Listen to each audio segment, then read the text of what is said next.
Alright, I'm Miles, the pool guy, and I create content on TikTok, and I'm an actual pool guy. To avoid algae growth in the hot tub, which can happen pretty quickly because normally your hot tub water is pretty warm, you're going to use either bromine or chlorine, and they're the sanitizers to stop the algae growth.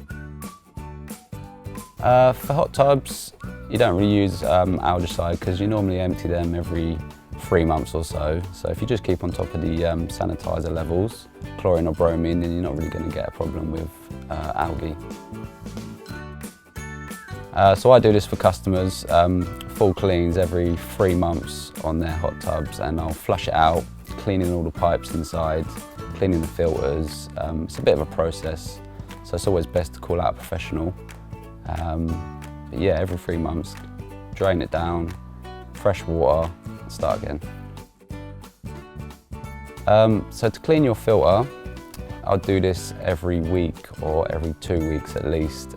Take that out and spray it down with a filter cleaner, killing off all the germs and everything that's collected over the time. Wash it down with the hose and then put it back in. Yeah, so you use a filter cleaner, killing off all the germs, or you can have, if you've got 2 filters, you can fill a bucket up with filter cleaner and then leave it in for 24 hours and then put the new one in, and that will then just work its way in, cleaning off all the germs. pH levels in hot tubs and pools should be around 7.2, 7.4, as close as you can get it. Never too high, never too low. So if you're too high on the pH, you're going to start seeing scale around the pool surface and on the hot tub surface as well, and it will also affect you. It will give you like itchy eyes, affect your hair, affect your clothes, and the same if it goes too low, then that means it's quite acidic, so it'll be quite bad for the components in the hot tub. So trying to keep it quite neutral is the best as you can do. Very important to keep it quite neutral. If it's, like I say, if it's too low, it's going to start destroying all your pumps and heaters, and it's not something you really want, is it? It all depends on the area you're in. You can have hard water or soft water area, so you're going to go one way or the other, but if you check the chemicals regularly, once a week at least, maybe a bit more for hot tubs because the water's so warm and there's not a lot of it, so it changes a bit quicker than pools. So if you just check your chemicals as much as you can, then you're not really going to have any problems. Generally, if say you're in like a hard water area, you'll notice on your taps and shower head in your house, it's always scaled up.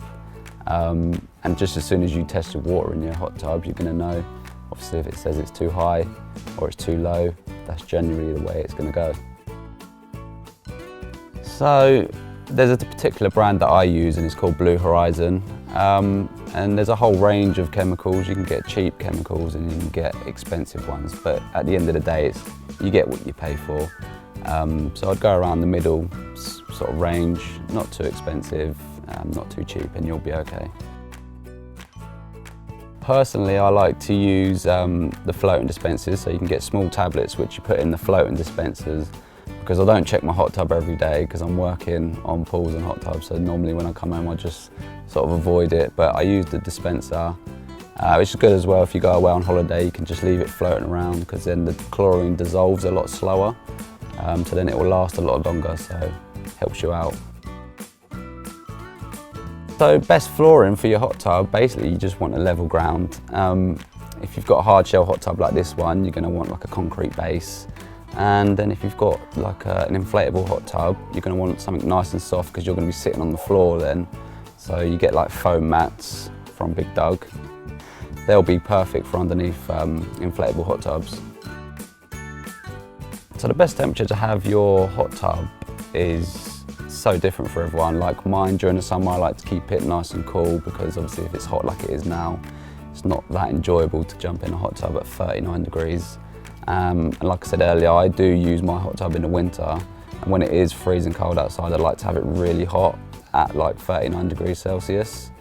Some people like to keep it a little bit cooler, but the hotter it is, the quicker it will burn the chlorine off. The cooler it is, the longer your chlorine will last. So the hotter your hot tub's going to be, the quicker you're going to start growing bacteria.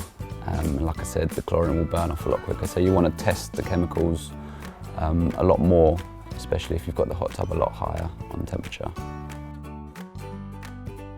So if you've got a few chemicals, you don't have too many, but if you've got chemicals, you want to keep them separate, like the pH and the chlorine, you want to keep them in different containers, locked away, obviously out of reach of children.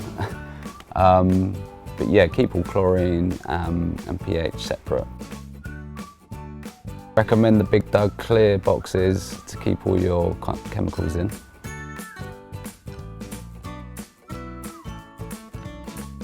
Hopefully the tips helped you out with your hot tub, but if you do struggle, then holler your boy for the pool work.